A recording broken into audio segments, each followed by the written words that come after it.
My name is Michael, and this is my video out.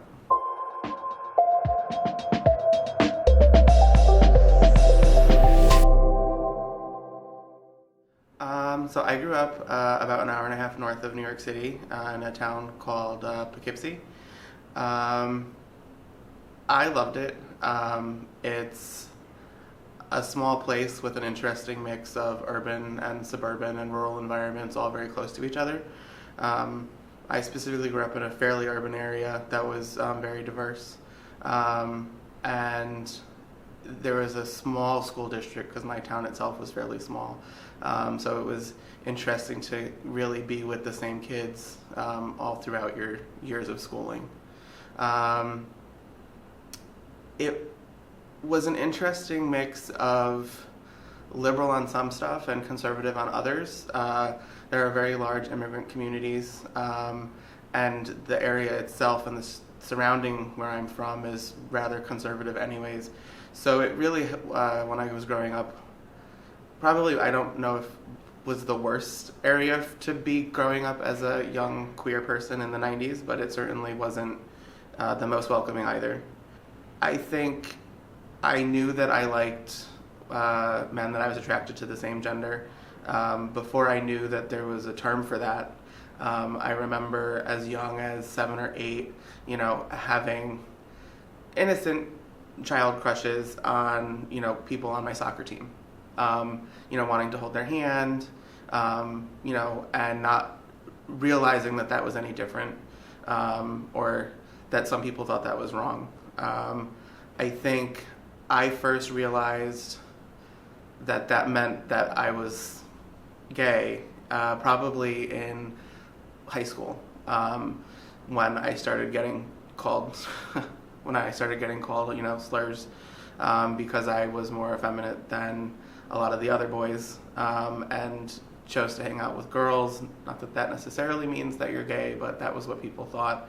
And so it was other people sort of helping me realize what those things meant. I think I personally started to identify as gay and accept that towards the end of my high school career. I would say probably junior year was when I started telling people that I was gay, and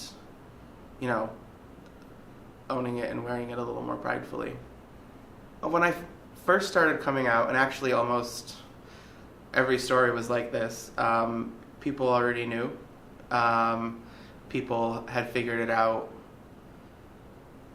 not immediately, but fairly early on in our relationship, as friends, and my parents had known for years, but they chose to let me come out to them when I was ready. I really am, lucky. I have not had a person that I've come out to react negatively. And I know that a lot of my own friends can't say that. It took me a long time to transition from coming out to friends to coming out to my family. My first friend that I came out to was my junior year of high school, and she knew. And I didn't come out to my parents until after I graduated college, even though I knew they knew.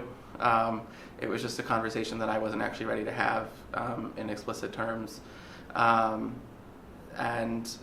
yeah, it was a really relatively easy journey once I actually started to have those conversations with people.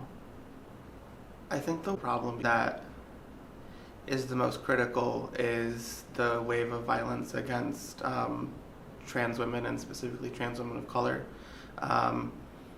all across this country.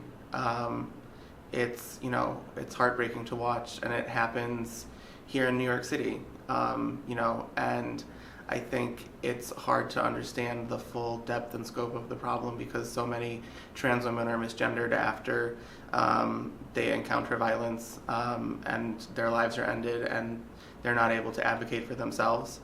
And I think it's hard because I think it's taken a long time to get a lot of the national LGBTQ organizations to really pick up that mantle and fight specifically and lift those voices and work with them to help make sure that we bring the entire community forward. I think seeing the new generation of LGBTQ youth, and seeing how much younger they're allowed to explore their identity. I think the increasing numbers of parents of my generation and slightly older who are more explicitly affirming of the fact that their kids are allowed to be whatever they want. I know that's still very far from universal, and that it's still a really difficult journey for a large percentage of queer and trans youth, but it's so nice and heartening to get to see kids on YouTube and social media becoming activists in their preteen years with families that support them and communities that fight for them in ways that I really couldn't have imagined when I was their age. I think the last 15, 20 years have really been just amazing when I think back on them. I'm proud every day and gay every day, and try to just use myself as an example to friends and to family who haven't always been as accepting that you love me and I'm a gay person, and it's proof that you don't have to hate all of us or any of us because we're just like you. And it doesn't matter if you necessarily agree with it, but you can at least respect who I am and my personhood and, leave me alone. To fall on the cliche, which I do think rings true for a lot of LGBTQ youth,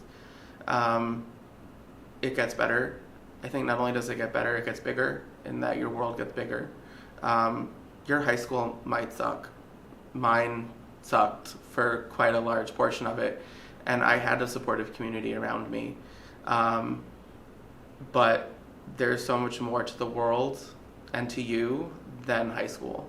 And I think one of the things that taught me that when I, was not sure how my parents were going to react was I had found independently reruns of The Golden Girls and Designing Women on TV, and the idea of chosen family and the idea of finding friends and people and spaces, no matter how small they are, where you are loved and affirmed, and the fact that as you go forward into life and into the wider world outside of where you're stuck at 14 to 18, there's so many more opportunities to create that for yourself, and to find that with others, and that it might hurt and there might be difficult times, but the journey's worth it, and it makes you who you are, and it makes you able to look back and to help pull others up and to help make the entire community move forward. My favorite part about being me and about being gay is that it's made me feel free to embrace the masculine and the feminine sides of my identity, and to love them both equally. I'm equally at home in a sports stadium rooting for my favorite baseball team and in a gay bar rooting for my favorite drag queen on Drag Race. I love that my whole life, and I think, again, even before I realized what I was doing, it's allowed me to make really authentic, important friendships with women, and feeling othered helped me to understand and empathize with other communities who felt that and are not accepted in the way that, white cis heterosexual culture is the norm, and people who fall outside that. I love being different.